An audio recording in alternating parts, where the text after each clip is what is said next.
So right now we're going to do our prediction for Mikkel Kessler versus Froch 2.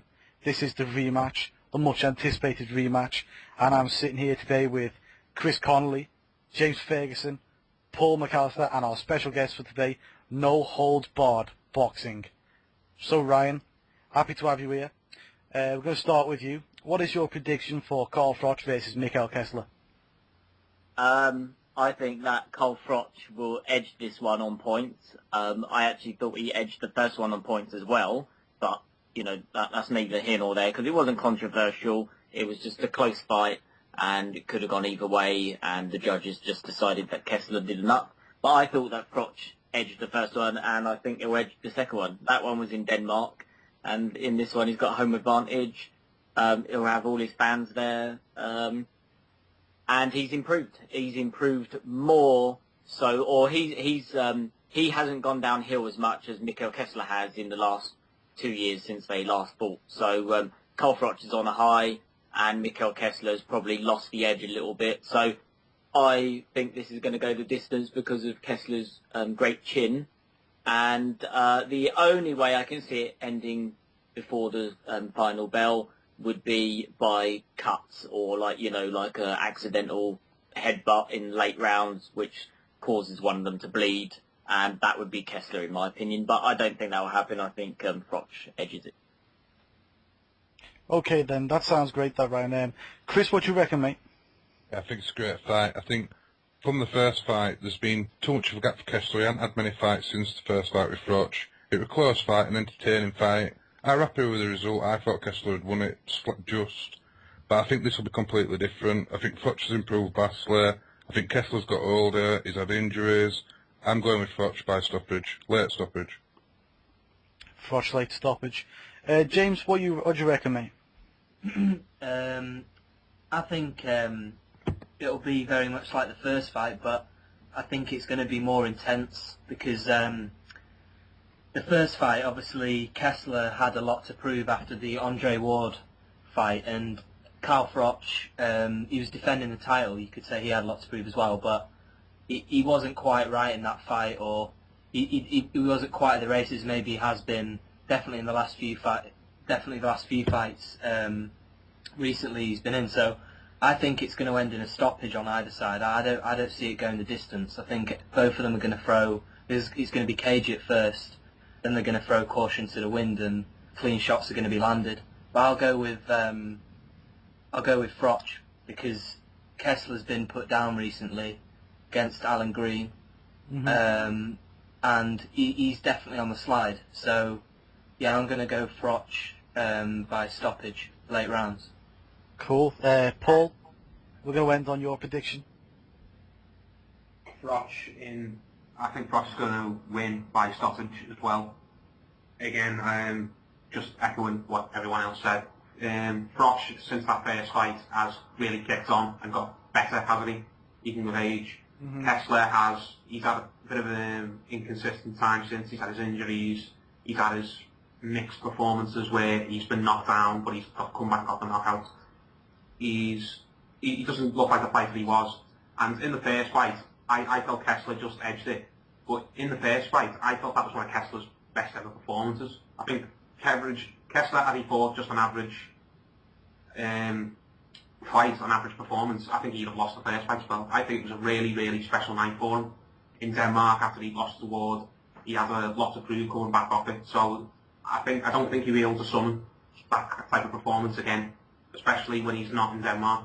And I think this will be Froch's kind of the icing on the cake for Froch. I think this will probably be his career best performance. I see it being another Lucian Bute type fight where I don't think Kessler's going to get destroyed, but I think Froch is just going to be far, far too much for him. And I see him stopping Kessler in maybe as early as the 7th round. Maybe not a knockdown or nothing, but I think a cut or something will happen, and Kessler's corner will pull him out because he's taking too much damage.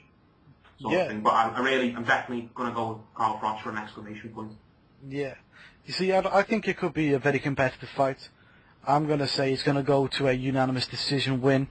It could be actually really close, maybe a majority decision. But I'm going to say Froch edges this one. He wins a points decision, but definitely don't sleep on Kessler. You know, he's a top fighter, good fighter. You don't have to be the best in the world to be a good fighter. But you know, they're two good fighters fighting it out, getting a lot of money for it, and they're going to put on a good show, I've got a feeling.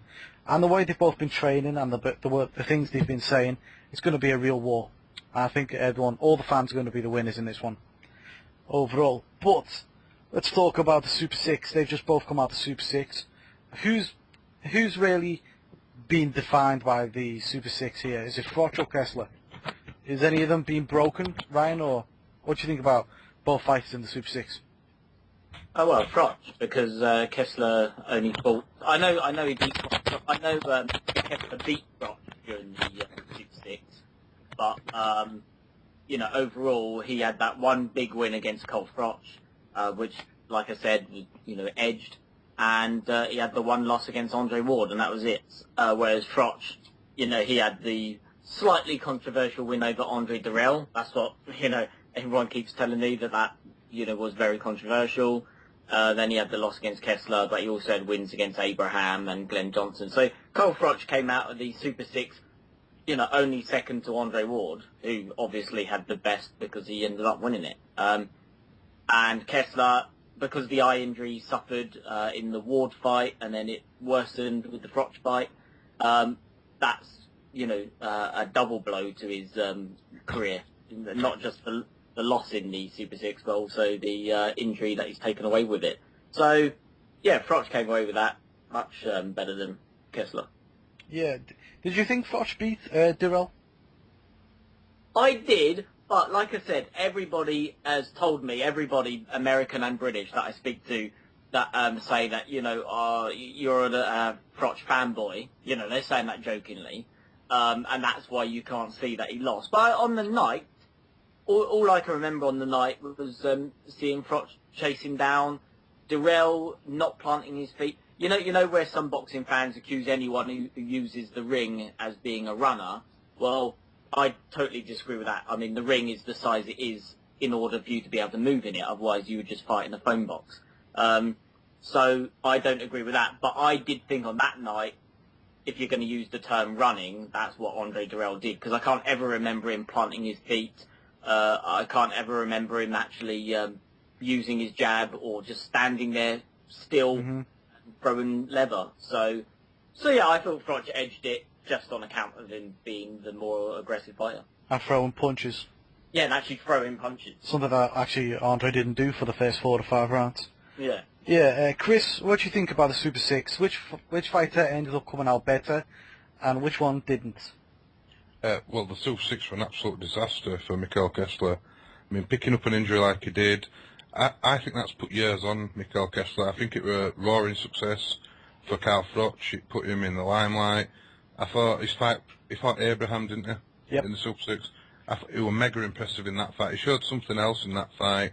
And I think his confidence has grown with the Super Six. The loss against Ward, anyone can lose against Ward. I think he froze a little bit, but I think it did his confidence a world of good. And after that, we saw with the Boutte fight, he was on a high. He fought really well.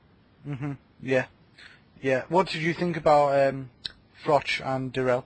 Well, Dirrell got told at least 2 or 3 times every single round to stop holding. I don't know how he didn't get disqualified in that fight. He showed no appetite to fight. People can say he landed a couple of jabs here and there and a couple of shots. He should have been disqualified in that fight, so Froch definitely won in my opinion. I'll tell you what I think at the end, but okay. James, what do you reckon? Which fighter came out better, the Super Six? I don't think there's any question that it was Yeah. Froch's, you know, coming out party. You know, he took a loss to Kessler. It was a very spirited fight, though. I think they both came out as winners in a way from that fight. It was a brilliant fight, and you know, like Ryan said, it could have gone either way. I personally thought Kessler edged it because I think Froch took a little bit of time to get into the fight. I think he let a few of the early rounds go, but no, he got schooled. I personally thought he got schooled against Andre Ward. I was really disappointed in his performance against Ward because of, you know, all of the hype leading up to it. It was a very sort of underwhelming final, but it did set him up to, you know, basically fight Lucien Boutte, who was seen as the number 2 or even number one, 168 pounder at the time when, Froch fought him, and he didn't just get the win. He's essentially destroyed Boute's career. I mean, that's what we've got to say at the moment, because he didn't look the same in his comeback fight against Grachev, and obviously he's picked up another injury. He might never be the same fighter again. So no, I mean, Froch has done ridiculously well out of the Super 6, and he's fought everybody, and he deserves the limelight that he's getting now. Mm-hmm. Same question to you as put to the two. Durrell versus Froch, who won that fight? I just think it was a terrible fight for both of them, to be honest. I think Froch looked very sort of clumsy. He's developed a lot since that fight. Squaring up, missing with shots by miles and things like that. But Durrell, he's obviously a way more talented fighter in terms of skill, attributes, foot speed and things like that. But like Chris said, he showed absolutely no appetite to fight. I mean, people talk about running. People label Floyd Mayweather a runner, but the difference between sort of Mayweather and someone like Durrell is that Mayweather will actually plant his feet, throw clean shots, and stand within punching range. Whereas in that fight, Durrell was holding, he was running. He didn't want to be involved in the fight. I think Froch won the fight. It was a horrible fight, to be honest. From what I remember. A horrible fight, yeah. Paul, firstly, which fighter came out of the Super 6 better? Froch, I think, but I don't think Kessler came out of the Super 6 looking too bad. Mm-hmm, Did he? yeah. He didn't come out of it with his career ruined or anything like that. He got the bad injury, I know, and the loss to Ward, but you got to remember he went out on a big win, didn't he? Wasn't the Froch fight the last fight he had in the tournament? Yeah. So basically, he came out of the tournament kind of hot shit again because he had the title and stuff like that. Or he had the title for a bit. So I don't think he did too badly, but yeah, it was definitely Froch, because before the Super 6, practically Froch was just seen as a Joe Calzaghe wannabe, really, wasn't he? And a lot of people still see him as that now, but I think a lot of people he's earned a lot of respect in his own right, sort of thing, whereas before people just thought he was living off Joe Calzaghe's coattails. But since that fight, he's just, since the Super 6, he's proven that he's a great fighter in his own right. He's got a lot of people now thinking he was better than Joe Calzaghe. So, yeah, I think both fighters came out of the Super 6 looking quite good. They weren't like Andre Durrell, who ever since he's lost since he went out to the Super 6, I think he's practically done nothing for his career, has he? No, he's done absolutely nothing. What do you think about that fight, though? Durrell versus Froch? Oh, for me, I've got absolutely no sympathy with Durrell with that fight, to be honest. Durrell, in my opinion, completely threw that fight away, because he showed that he had the skill and the talent to beat Froch, and he just did, and he never made the most of it. He ran away for the whole fight. He held, he spoiled, didn't plant his feet. He didn't show anybody watching that he wanted to win the title. And I'm sorry, if you're going to fight like that in a world title fight, I think it was his first world title fight as well, wasn't it, for Andre Durrell? Yeah. If you're going to fight like that in your first ever world title fight, especially if it's in someone else's hometown, then there's absolutely no way on this earth that you can expect to get the decision at the end. So, in my opinion, he handed that fight to Froch. Did Froch, based on his own performance, deserve to win? Probably not, but at the end of the day, for me, Froch won that by default, because Durrell just completely blew it on the night. Blew it. Yeah, I'll tell you what I think about that fight now. I actually really agree with Paul there. Even though that Froch didn't fight very well, he was by default actually fighting better than Andre Durrell. Durrell really didn't plant his feet at any time like everyone has pointed.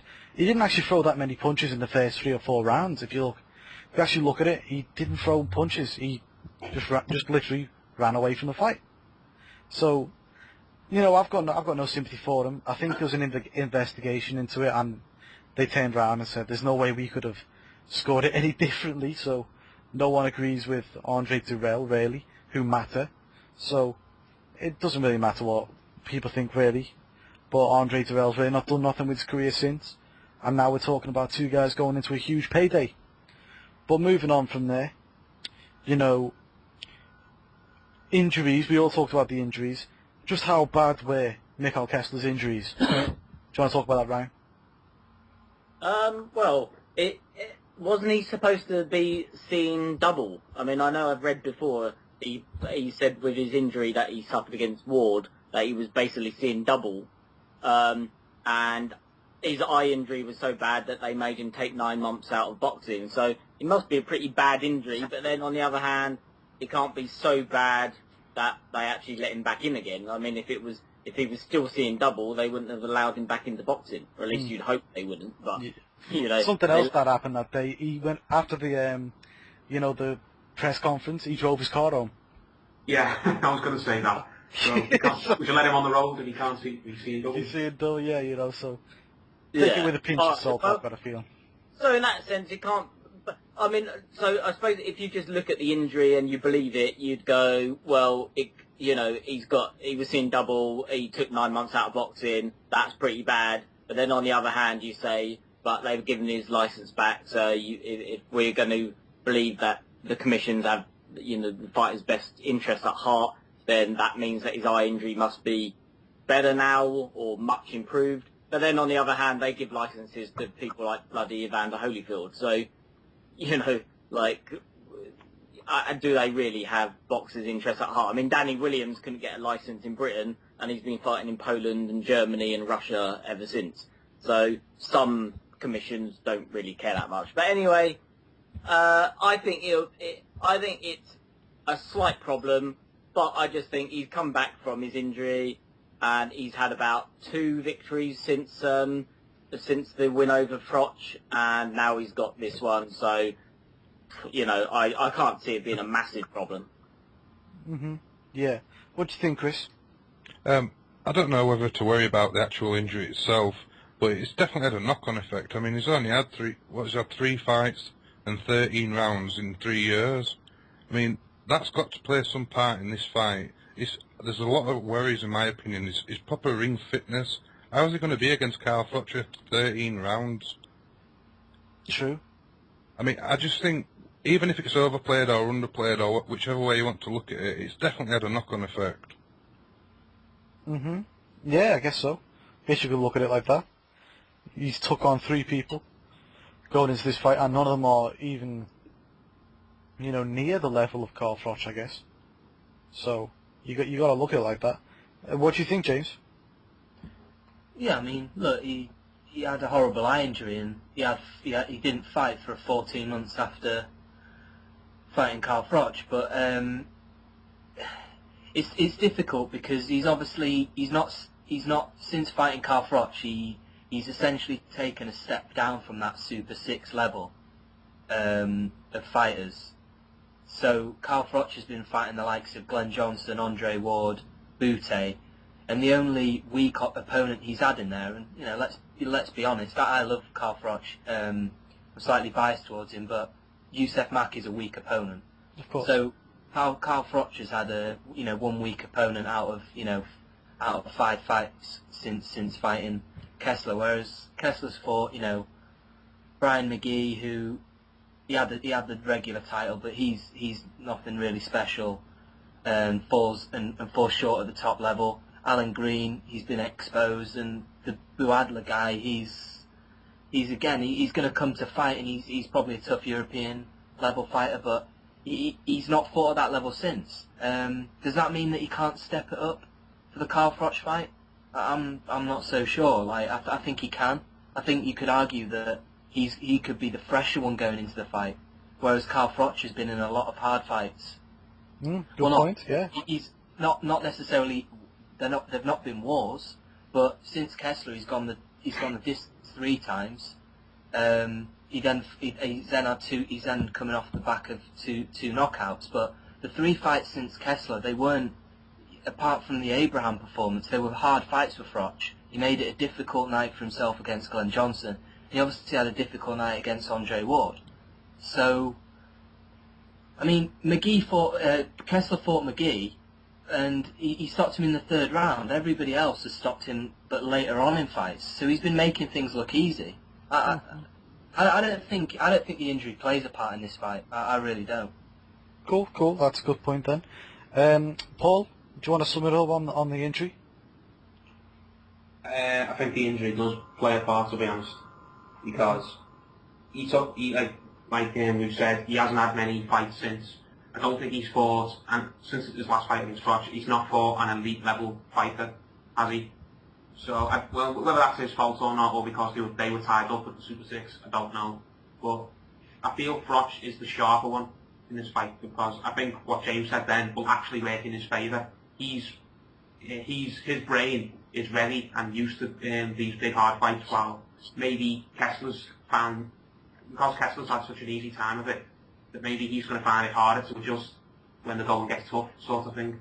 Mm-hmm. And his eye injury, I think it was a bad one, to be honest, because I remember seeing it against Andre Ward, and it was absolutely gruesome. And then he had to take his time off. It's one of those injuries where it will never 100% fully heal, will it? Look at, and a good example is, do you remember Antonio Margarito? Yeah. Do you remember he got a really, really bad injury against Pacquiao? Pacquiao, yeah. It came back in his next fight, didn't it? Yeah. He had a load of surgery and he had a load of time off, and it did no good. His eyes still opened up again. Mm-hmm. And I think Kessler, Alan Green and Brian McGee are not the type of fighters who can kind of, go after his injury sort of thing, if that's the right way to say it. They're not going to be the type of, they're not going to give him the type of fight where his injury is going to play up again, while Froch is. Not necessarily because Froch is going to target his eye or something like that. I'm not going to accuse Froch or anything like that. But I think when as Kessler exerts himself and tries to keep up with Froch and starts throwing bombs and starts standing up toe-to-toe, as he says he's going to, I think his eye is just going to act up again and play up, because I just don't think his eye injury, if it was so bad he had to take a year off, I don't think it's an injury that will ever fully 100% heal. I think it's going to come back and bite him in this fight, I really do. Okay, yeah. Just something to pick up on, you pointed out about Margarito. You do know that he's making a comeback? Oh, God. Seriously, yeah, he's making a comeback. Yeah. Antonio Margarito. So yeah, anyway, moving on from that now, yeah. I think that actually the injury could be an issue in the fight. We'll have a look at how well it pans out, but Froch has got, a habit of really breaking fighters, really putting them through hell. And that could happen in this one, if Kessler is going to win this fight, or even if he's just going to survive the distance, he's going to have to go through hell to do it. I expect him to survive the distance, however. But let's move on to Carl Froch. Is he better today than he was last time he fought Kessler? Ryan? Yeah, I'd say yeah, which is kind of surprising when you think that he's actually got older and he was already in his 30s when that happened. But then it's not that surprising because lots of fighters are doing it nowadays. I think that their diets and their training and all this, that and the other, and the fact they're not fighting as many fights as fighters of yesteryear means that they're fresher for longer. Like the old saying, what is the old saying about age? You know what I'm talking about anyway. So the old saying about age. Age is just a number. That's the one. Fine wine. What? Like a fine wine, it gets better with age. Yeah.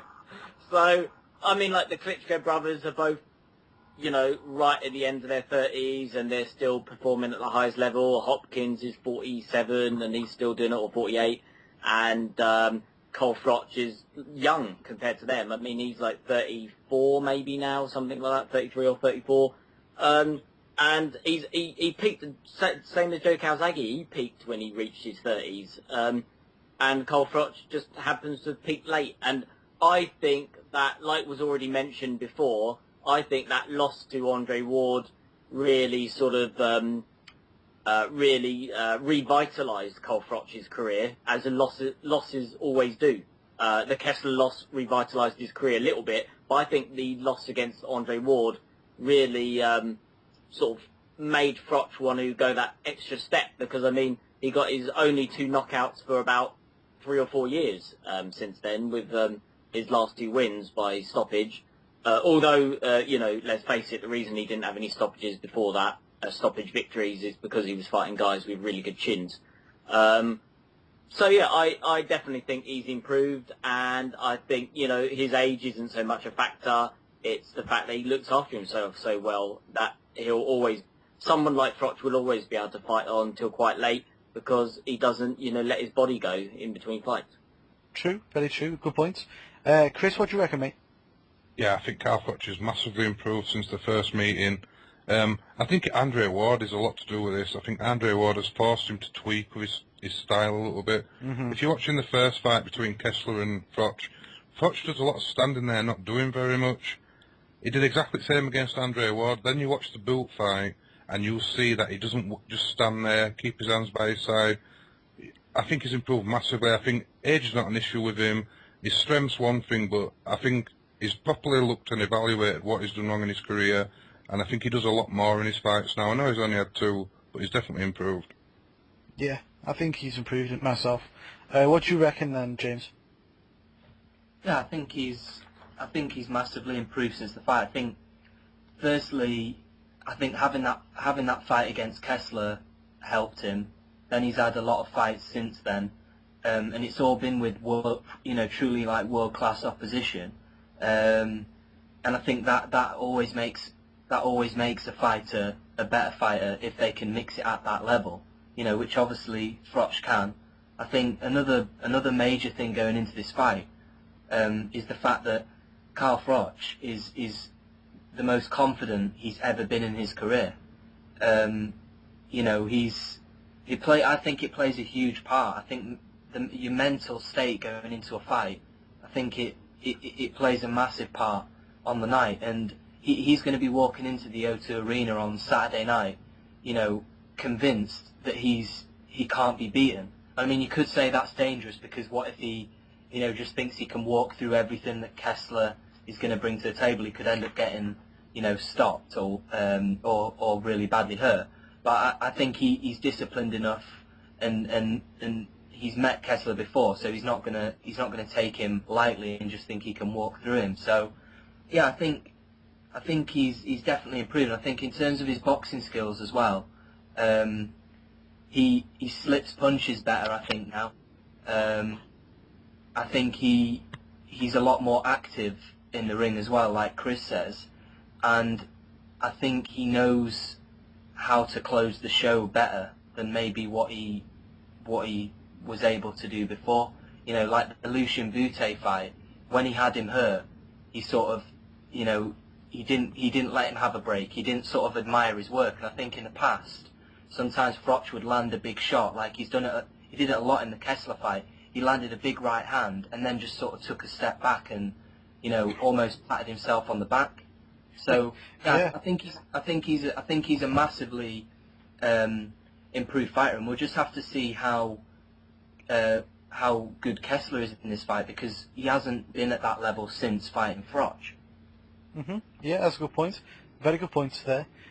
Shall we move on to you, Paul? What do you reckon? I think he's massively improved, massively, and I think most of it is mental rather than physical, to be honest, because before, I think a lot of it was to do, again, as we've all said, when he lost to Andre Ward. I think after he lost to Andre Ward, and he came back to England after he got out of the Super 6, and he was kind of left to ponder his career, I think he realised something, and what it was he realised that he wasn't going to go down as a great British champion the way it was. He was just going to go down as one of these good champions. You get what I mean? Do you know what I mean? He wasn't going to be remembered like Calzaghe was remembered, like Lennox Lewis is remembered, like John Conte is remembered. He's not going to go down as kind of true British legend. He's just going to be one of those, oh yeah, he was good in 24. And I think that's really, really lit a fire under Carl Froch. I think he's thought to himself, you know what, I don't want to be remembered like that. I want to be remembered as one of the top guys.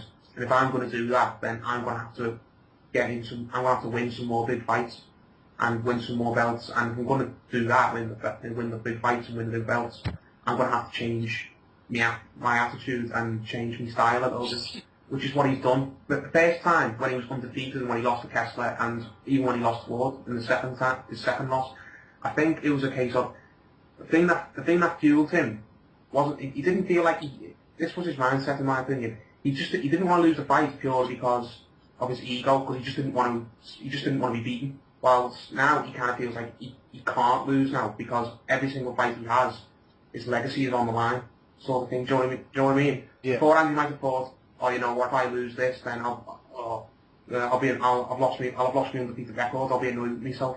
Whereas now he kind of thinks, I can't lose this, or my legacy won't be what I want it to be, sort of thing. So I think that's played a massive part. It's made him want to win and not want to lose even greater. So because I think he after what happened with Andre Ward, he saw a legacy or a future that he kind of didn't want, and ever since he's been trying to prove to everybody that he is a great champion and that he doesn't want to be remembered the way a lot of people will probably just want to remember him. And he knows if he beats Kessler, then he's pretty much guaranteed that legacy he wants, sort of thing, and that's why he wants this fight so bad, sort of thing. You know what I mean? Yeah, I totally agree with that, yeah. I can see that. Personally, the way I look at it, you know, Carl Froch seems to get better. He's been getting better ever since the first Kessler fight. You see, if you look before the first Kessler fight, he didn't fight very well against Taylor. He didn't fight very well then. In fact, I thought he was lucky to win that fight, let's be real. Then he fought against, you know, Dirrell. He'd done enough to win, but, you know, he didn't exactly... There's no pride in victory. Yeah, he didn't exactly set the world alight, did he? You know what I mean? And then there was obviously the Kessler fight where he lost, right? But since then, he's shown different things. He's actually been a much better fighter. I mean, he was a much better fighter in the Abraham fight that most people writ him off in. Most people writ him off in that fight, and he was better in that fight than he had been in any of his other fights. And then he's kept on going forward. Obviously, he lost against Andre Ward, but no shame in that. Name someone who hasn't lost to Andre Ward. Right.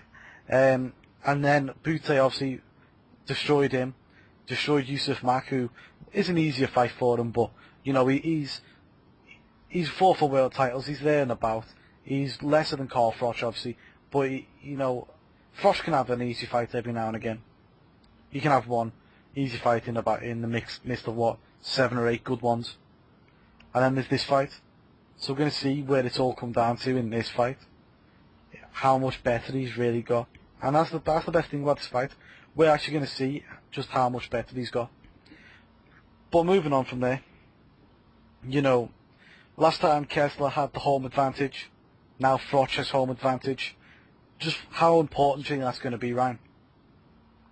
I don't think it'll be that important for Froch, simply because I do think it'll be important, but for someone like Froch, it isn't that important because, I mean, you know, the guy's fought, I think he's fought abroad something like 7 times. So, I mean, you know, he's used to fighting abroad and all that. But, of course, when you're at home, especially if you're at home in Britain where, you know, British fans support their teams and fighters and all that fervently, you know, much more than other countries do, aside from maybe somewhere like Mexico. But in Britain, you know, fans always pack out the stadiums and all that for their favourite fighters and teams and whatever. So the O2 Arena is going to be, like, banging. But, you know, I don't think the performance will really... I mean, I'm not sure. I'm not sure if his performance will be upped by the fact that he has so many fervent followers in the crowd. Because I think with a fight like this and with the professionalism of Froch, he's going to go in there looking to put on the best performance of his career, whether there's one person in the crowd or, you know, 100,000, it doesn't really matter. But, you know, just naturally speaking, teams would rather play in front of, you know, a full house than they would in front of, like, one fan. So in that sense, yeah, I suppose the crowd will sort of... I'll tell you what, I think that the fact it's in Britain will affect Mikkel Kessler more than it would affect Carl Froch, if you see what I mean. So I don't think that them cheering on Froch is going to affect Froch as much as it will affect Kessler fighting away from home, which he's only done about half a dozen times, I believe. Do you reckon it'll affect the scorecards? Oh, will it affect the scorecard? It might do, but I don't think it's going to be a hometown decision or robbery or anything. I think it will affect them the same way it affected them in the first fight. Like, if that first fight had been in Britain, I think Carl Froch would have edged it.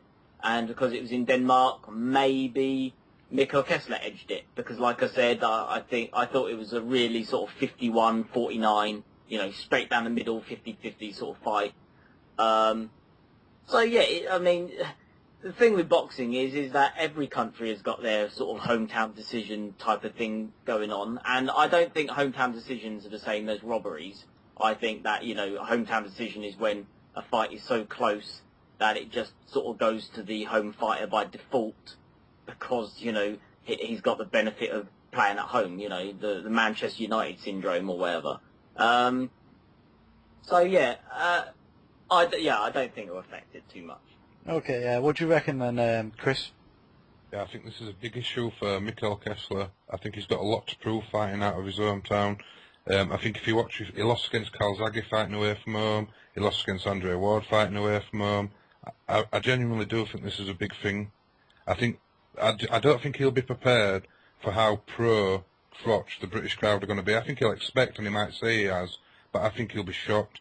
I think there'll be a lot noisier than it were in Herning in the first fight. I do think Kessler won the first fight, but the fans definitely played a part in that fight. They were up and down, cheering when he was doing nothing in that fight. I think for Froch, I don't think there's any pressure on Froch. I think after what he did to Bute, I think we just expect him now. I think he's happy. He likes to fight in his hometown. He's fought all over the world. When you watch his performance against Jermaine Taylor, he took that right to the last minute to take him out. So I think Froch is happy to fight anyway. I think it's definitely going to be an effect for Kessler though. True, very true. Good point. What do you reckon, James? Yeah, I think it's an important factor for both of them. When you look at Froch's best performances and best wins, they've all come at home. The Bute win, Jean Pascal, Youssef Mack. Even though Youssef Mack was a limited opponent, it was just a brilliant performance from Froch. And we've all got massive respect, I'm sure, on this podcast for how Froch has travelled away from home, and he's been willing to basically fight in people's backyards, or even if it's not in their backyards, it's across the Atlantic. Of course, but yeah. Some of those performances, as you'd expect, they haven't always been his best. They've not really been sort of vintage Froch, but then we don't know really what vintage Froch is yet because he seems to be getting better with age. So he still might have his career best performance left in him, which hopefully we'll see this Saturday. But if you look at it, Jermaine Taylor, he was losing that fight. He pulled out the knockout in the last round. I'm not gonna say it wasn't lucky, but because he knocked him out. But it wasn't a great performance from Froch. Andre Ward, it wasn't a great performance from Froch, even though he was against what some people feel to be the pound-for-pound number one. I still think he could have performed at a higher level. Glenn Johnson, I personally didn't think it was a great performance. One of the only truly good performances that I think has been when he fought Abraham, which was a brilliant performance in Finland. Mm-hmm. So I think the fact that he's at home, I think he thrives on that. He thrives on the crowd getting behind him, and the atmosphere at the O2, I think, is gonna take him to that next level. Whereas when you look at Kessler, he's never really fought well away from home. Unlike Froch, who's been able to maybe keep it at quite a good, respectable level of performance, Mikkel Kessler has tended to be dominated away from home. And it's not the same as going into the hometowns of Ward and Calzaghe because it is in London. But I think he does it for whatever reason. He hasn't travelled well in the past. So the jury's out on whether he can truly perform at the highest level away from home. So I think it's a factor going into this fight for sure. Definitely, I think that's some more good points there, James. Paul, what do you think, mate? Home advantage. Your thoughts? I think it'll be a massive boost for Froch because I agree that he likes having the crowd behind him and he likes the noise and stuff like that. We've said how he's fought away from home, and stuff, and how he's went all over the world. I think when he came over to fight Lucian Bute back in Nottingham, I felt that night he realised kind of what he'd been missing, sort of thing, because he looked like, even when he was walking to the ring, he was smiling and stuff, and he looked like he was really enjoying the atmosphere, sort of thing, and I think that's made him realise, you know what, I want to have every fight in Britain now, because A, I deserve it, because I've travelled everywhere, and B, I realise what I've been missing out on for so long, and yeah. I think that's why he demanded to have a fight back in England. He realises what an advantage it is now to have the crowd cheering for you and not for the other guy, sort of thing. Because anyone can say, oh, it doesn't matter that it's just me and him in the ring. The crowd don't make a difference. If the crowd are noisy enough and passionate enough, they will make a difference. It's as simple as that. They might intimidate a fighter. They'll give that a fighter a little bit more heart when they go and get tough, sort of thing. They can even influence the judges. So yeah, it's going to be a massive thing. I think if the O2 is buzzing, which it probably will be, I think there's a good chance it could intimidate Kessler, because I think Kessler was a bit intimidated by when he fought Calzaghe in Wales, sort of thing. He kind of he let the moment get to him, sort of thing, and he didn't focus on his boxing. And I think it could happen again. I don't think it's going to be like Lucian Bute, because I think Lucian Bute just absolutely fell to pieces when he went to Nottingham, mentally and physically, because he just didn't. So I think he tried to put a brave face on, but you could tell that he was scared and he didn't like not being in his comfort zone. I don't think Kessler's as bad as that, but I do think Kessler's gonna feel the difference, because he normally has all of Denmark behind him, and for once he's not going to be the good guy, sort of thing. He's going to be the bad guy. I don't think it's going to play a massive. Saying that though, I don't think it's going to play a massive difference if it goes to the scorecards, because I don't think London's that type of city. London is such a huge, famous, multicultural city, and it's so you get people from all over the world in London. I don't think you'd get a robbery or a hometown decision there as much as you would if it was up in Nottingham, sort of thing. Do you know? Here's an example. If Kell Brook had fought Devon Alexander in Las Vegas or St. Louis, where is he more likely to get robbed? St. Louis, obviously. St. Louis, Las Vegas, not so much in Las Vegas, because Las Vegas is a big fight city. That's had a lot of big fights, and a lot of people, and a lot of fans from a lot of different places, a lot of different nationalities go there.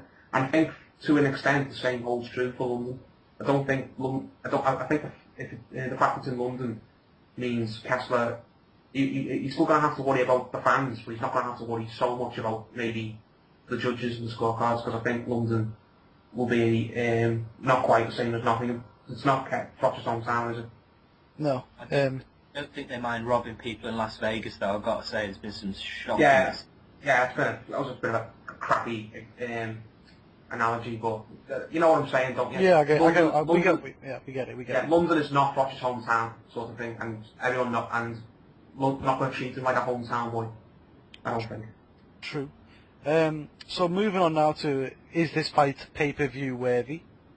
We'll move on to Ryan. Is this fight pay-per-view worthy? Well, I don't like pay-per-views anyway. I mean, like, just this week on one of the forums I go to, I can't remember what we were talking about, but we were talking about something, and it was sort of relating to this issue. And one of the old guys, who's like 58 or something, and you know he's been to every single Hall of Fame and all of this.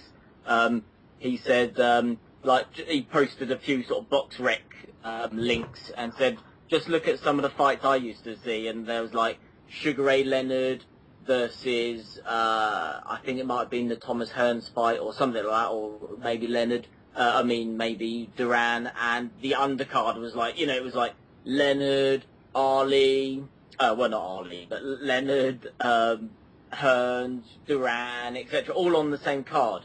And he was like, that was on free TV, that was on whatever one of their free networks is. And he said, that's what we used to get back in the days. And even nowadays, I used to be subscribed to both Sky Sports and Setanta Sports. And Setanta Sports, at its peak, was definitely better than Box Nation and better than Sky Sports combined.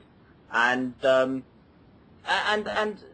big fights are being shown on TV all the time. I mean, James was talking to us before the show, and James has got some good opinions on this, so he can carry on with my thoughts. But basically, I don't believe that. I know that, for example, HBO pay-per-view, they have to have certain pay-per-views to not take away from their average budget per year, so their annual budget. So they have to add on some pay-per-views to make that extra money and not take away from their budget. But I don't believe for a second that pay-per-views are the only way for boxers to make money. I think otherwise no boxers would be able to make any money if it was all just pay-per-view. But I'm rambling on now, so I'll listen to everyone else's opinion. Okay, no worries, mate. Chris, pay-per-view fight or not? The fight itself, you could justify it as a pay-per-view fight, but if you look at the whole card, it's unjustifiable. I think if you go on to other things, if you look at the promoter, Eddie Hearn, he was apparently so anti-pay-per-view, he said that it took away from the masses. That was the whole point. I will not go this route, it takes away from the masses. That's what he said. And look what he's done. He's gone straight back on his word, gone on pay-per-view. I think this is a sign of things to come. I think it'll happen more and more often in this country. I hope it flops pay-per-view wise, so they don't do it again, but it wouldn't surprise me if it gets regular. Yeah, that's a good point, Chris. James? It's a really difficult question, because I think the fight itself is 100% a pay-per-view fight. It's in terms of action-wise, it's the best fight I can think of in the 168-pound division in terms of an action fight that's going to be fan-friendly, and it's going to cross over, not just for hardcore boxing fans, or I find that a cringe-worthy term, or just people that would like to watch boxing week in, week out. It's going to cross over into people that just dip in and out of the sport, or even people that just maybe watch one fight a year. It's that sort of a fight, and so in that sense, it is a pay-per-view worthy fight. But I think, as Chris said, when you pay £15, you can't just put everything on one fight, because as much as I think this is going to be a brilliant bout, it could be a classic, it could be better than the first fight, it could be fight of the year. But if somebody gets cut in the first round and the fight gets called off, that would be an absolute travesty for both fighters, and it would be a travesty for the pay-per-view. But if that happens this weekend, Eddie Hearn and Sky aren't going to be able to say, well, you got value for money elsewhere, because what Eddie Hearn promised, he's promised on numerous interviews, on TV, on YouTube, and on radio and things, that he was going to make this a pay-per-view card that was value for money, that wasn't just a brilliant headline act, it also had a brilliant undercard. And look, we can see the undercard, and it isn't that. It's not going to offer value for money. He said it was going to be 50-50 fights. For me, the only 50-50 fight that I can see is Tony Bellew against Chilemba, and that was a horrible fight the first time round. Yeah, I know, I was thinking that. That's a 50-50 fight. It was a shit fight. Yeah, and, George Groves, they're trying to bill it as a title eliminator. I don't feel George Groves is a Terminator that can't be beaten. But look, if he can't win this fight that's been set up against him, I've never seen the guy fight, so he could be a brilliant fighter. But having a brief look at his record, he looks like he's been set up for George Groves to look very impressive on the night. But yeah, I'm not the biggest fan of pay-per-views, but I think for the biggest fighters in boxing, they are needed to make certain fights happen. They are needed to make certain fights happen, but they have to offer the fans value for money.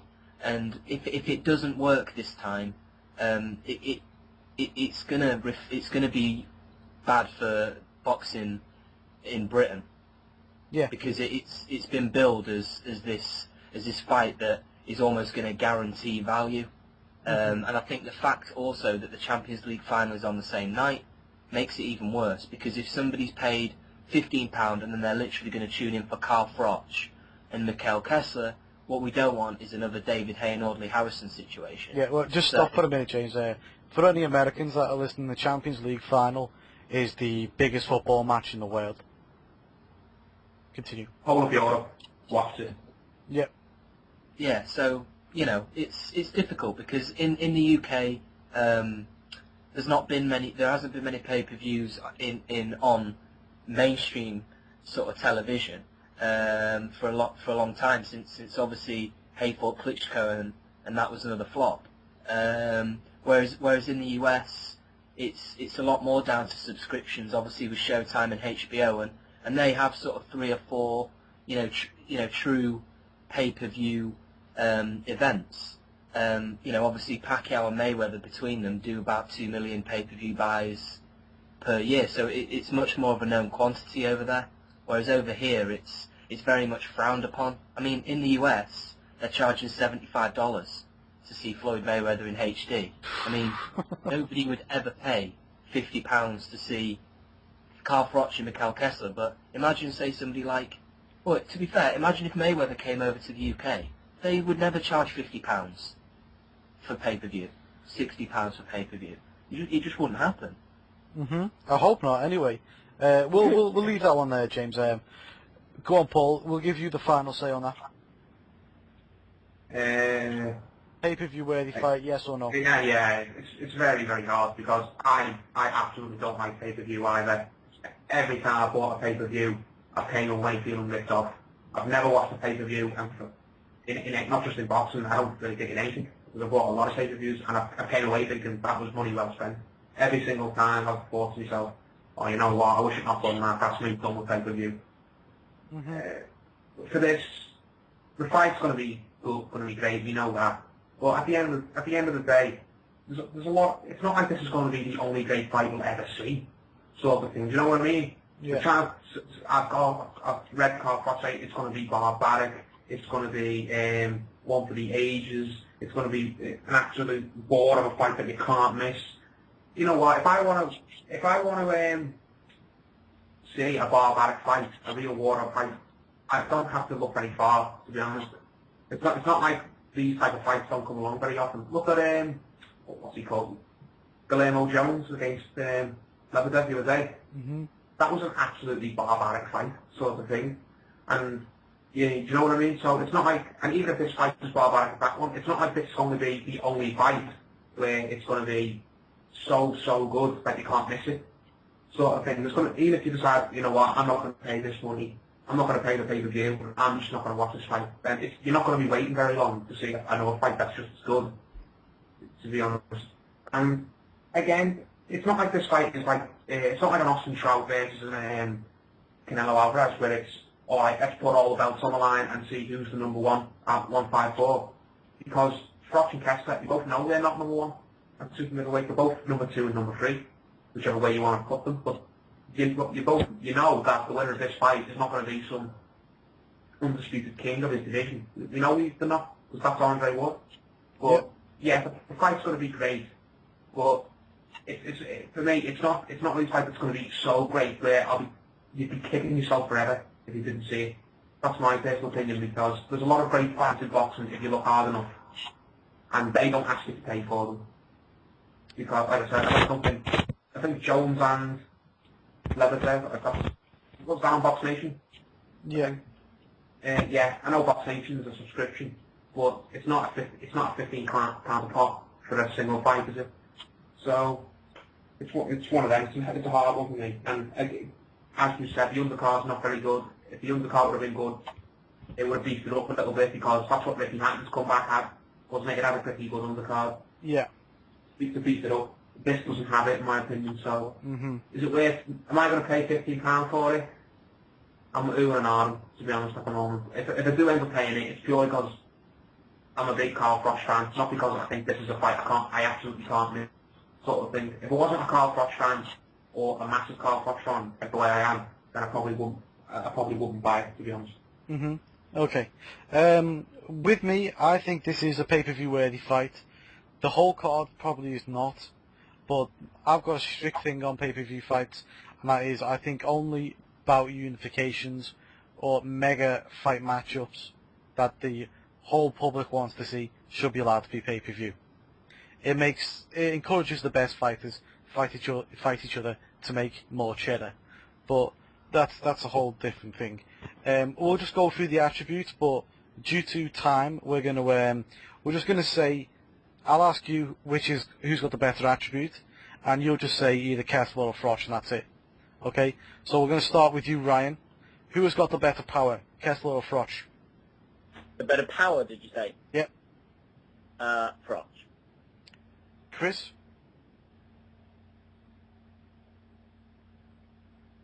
Chris?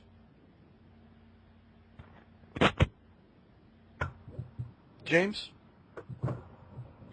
Kessler. Paul?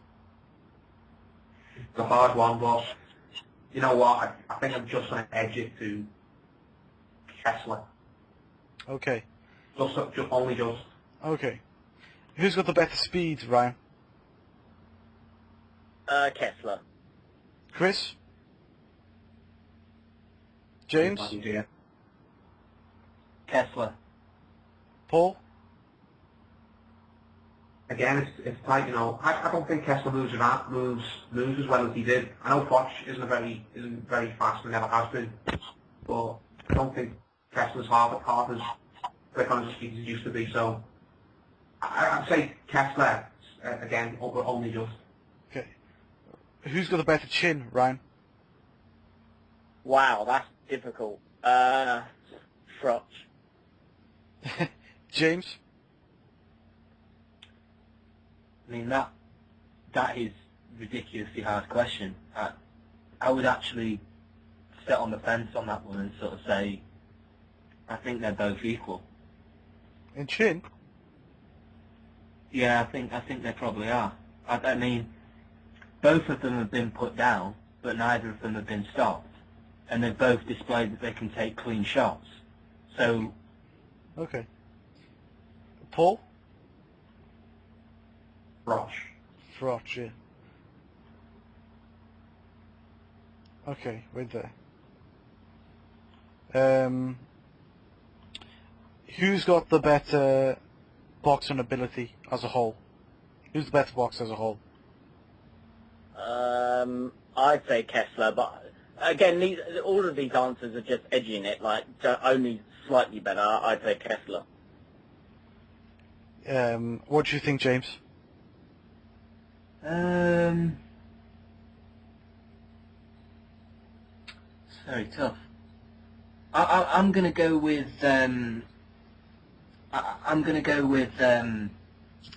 Froch on that, because I think he can adapt better than Kessler can. So I'll go with Froch. Paul, what do you reckon?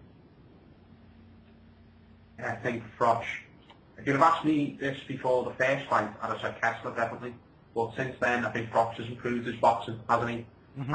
Do you know when he completely outboxed Oliver Abraham? Yep. Like, completely made him look silly. I don't think Kessler, I've never seen Kessler do that to an opponent the way, you know, a high-level opponent. I've never seen him put on a boxing clinic where he's completely shook out his opponent and won every single round. Clear. Every time he's won a decision, it's always been because he's just backed his opponent up. But I think Froch, when he puts his mind to it, which he doesn't always do, but when he really does put his mind to it and concentrate, I think he's a very, very underrated boxer when he decides to use all his skills. Mm-hmm. So I'd go with Froch on that. Okay, Chris, what do you reckon? Who's the better boxer?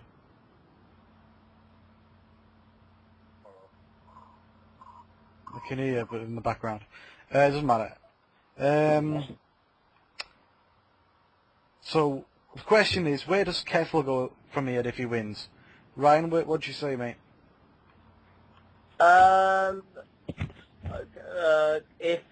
If Kessler wins, did you say? Yeah. Well, whoever wins, I think they would and probably should chase down Andre Ward again, because he's the only guy, you know, or he's one of the only guys to have beaten both of them. So in that sense, they should both chase down Andre Ward. In Froch's case, he'll definitely chase Andre Ward. I'm not sure if either guy will get Andre Ward. I think he probably looks at them as, past fighters that he doesn't need to fight again. Not because he's going to duck them, but because he's probably got other options. So I'd say they both should go for Andre Ward, and when they don't get him, or if they don't get him, Andre Ward, they should both, and if they don't, Kessler should probably go after somebody like Robert Stieglitz, for that, the pointless WBO trinket. And Froch, if you can't get him, he should probably go after someone like Nathan Cleverly, who supposedly called him out this week, move up to light heavyweight and end his career with a fight against, say, Cleverly, and then maybe one more against Hopkins or, something like that. Hmm. So you went through both fighters there. What do you reckon, James? Who should both fighters fight if they win? Yeah, well, I think Kessler's got probably fewer options in reality. I think he's got loads of options. I'll go through them in a bit. You go on, continue. Well, yeah, I mean, look, if Kessler wins, you could say the world's his oyster. He could fight a lot of different people, but I think, if he does win, I find it harder to see the Ward Kessler rematch happening than I do a Froch Ward rematch happening, because I think Kessler doesn't like the fact that he had to travel over there in the first place to Oakland, Ward's hometown, when he was the champion, and put his belt on the line, and he felt like he got a little bit of a raw deal with the headbutts and whatnot. I think the rematch would not happen in Denmark. It just wouldn't happen in Denmark. So where is it going to happen? Las Vegas? And will he really want to go back over to America to fight a guy in Ward? I think that's a very tough fight to make. Obviously, if he wins, there's other guys in the division on the European level, like Stieglitz. I mean, maybe the Cleverly fight. Maybe he could go up and fight Cleverly as well in a super fight. I think maybe that could happen, but they've just been sparring each other, so maybe not. I think if Froch wins, it gets a little bit more interesting. I think Froch Ward should happen. I think it would happen if he won. I think there's options at light heavyweight. There's big domestic fights as well. George Groves and James DeGale, two good options there.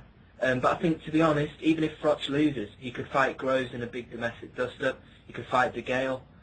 He could go up and fight Nathan Cleverly. I think the Hopkins fight would become a non-starter, but no, I think there's options for both of them. I just see more realistic options for Froch, personally. Mhm. Okay, yeah. Paul, what are your thoughts? Where they both should go?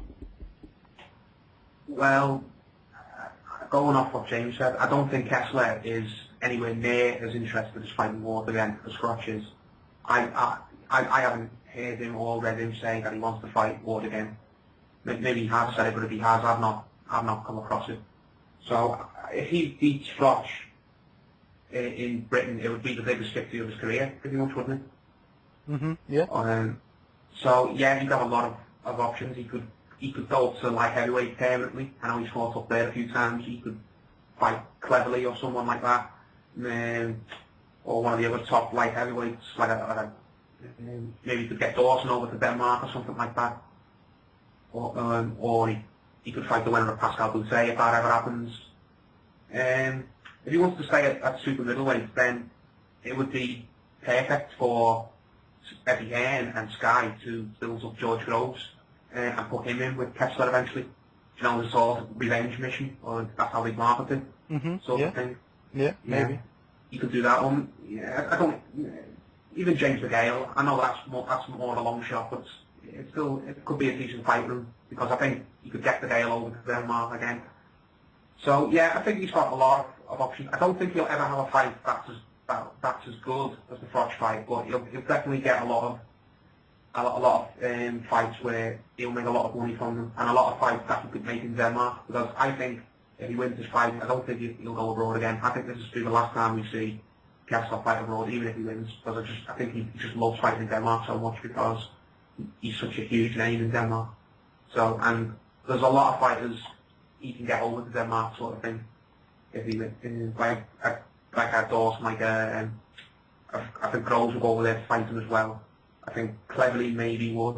So yeah, I think he's got a lot of great options. For Froch, we all know he's going to go for Ward again. Will he get Ward to come over to England? Possibly.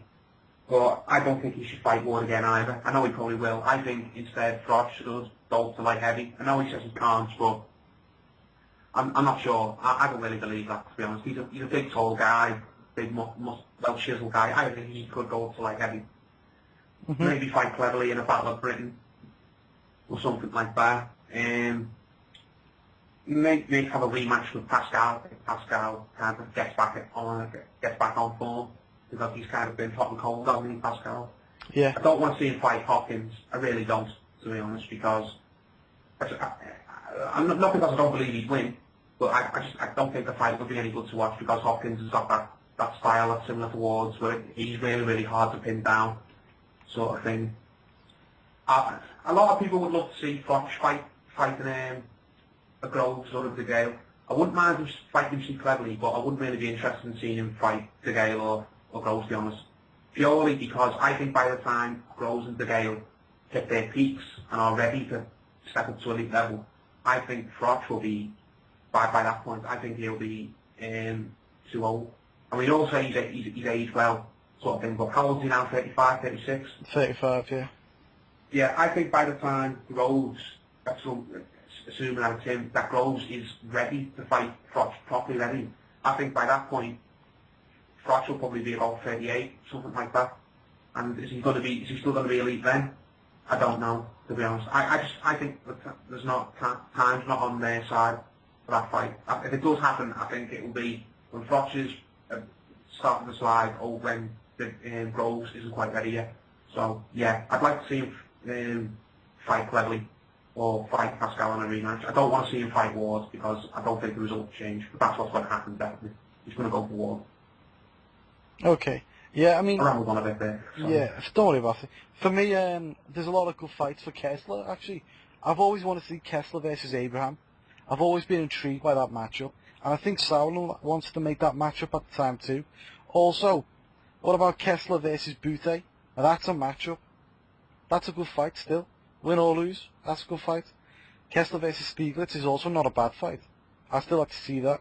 Other than Froch, you know, I don't want to see Froch take on Ward again, especially if he can't get him to come over here. You know, if not, you know, he's got not many people he can fight then. You know, maybe Stieglitz.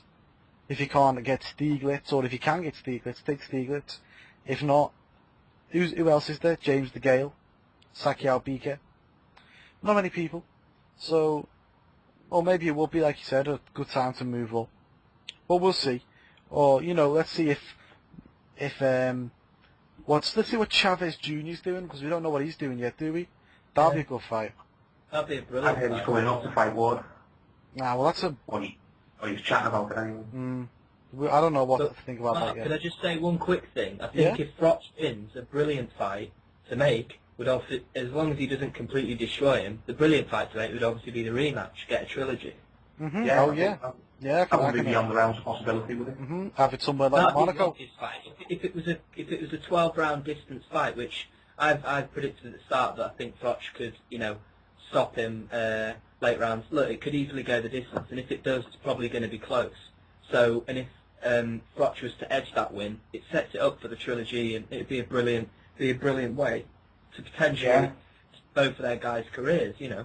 Yeah, legacy. Have the rematch in sorted. Monaco, as you said, or maybe Amsterdam, where it's easy for fans to get there. Yeah, because, let's get it right. If the fight delivers over a 12-round war and then it goes pay-per-view again, that's probably it's gonna do better numbers the second time. True. Yeah. So, thanks for listening, guys, and thanks for taking part. We're gonna leave it there, and hope everyone who's listening and who's took part in this enjoys the fight.